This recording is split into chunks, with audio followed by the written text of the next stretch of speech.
Ikatulong Domingo sa Adbiyento, Disyembre 13, 2020. Kinutlo gikan sa Ebanghelyo sumala ni San Juan. May tawo nga ginganlag Juan nga gipadala sa Dios aron pagsaksi ngadto sa mga tawo mahitungod sa kahayag, aron ang tanan makadungog sa mensahe ug mutuo. Juan, dili mao ang kahayag, apan mianhi siya aron pagsaksi mahitungod sa kahayag.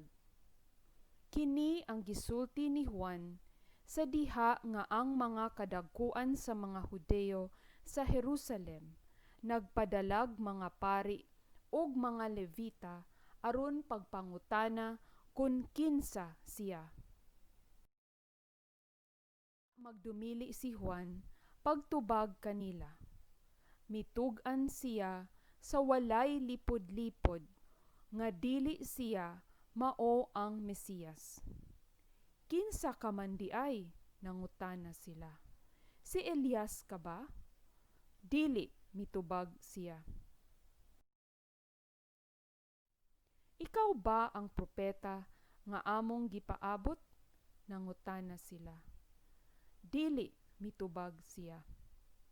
Ug sila miingon, Nan, sultihi kami kun kinsa ka, aron may ikatubag kami sa mga nagsugo kanamo. Unsa may imong ikasulti mahitungod sa imong kaugalingon? Si Juan mitubag, Ako mao ang tingog nga nagsinggit sa kamingawan.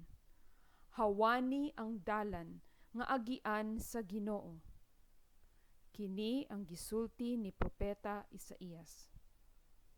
Ang mga sinugo pinadala sa mga Pariseo. Gipangutana na usab nila si Juan. Kung ikaw dili ang Mesiyas, ni si Elias, ni ang propeta, nganong namunyag ka man? Si Juan mitubag, Ako nagbunyag, pinaagi sa tubig.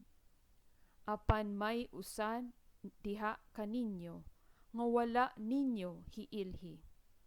Muabot siya, sunod kanako. Apan ako, dili takos bisan gani paghubad sa higot sa iyang sandalyas. Kining tanan nahitabo didto sa Betania, sa tabok sa suba sa Jordan, diin namunyag si Juan. Ang Ebanghelyo sa Ginoo.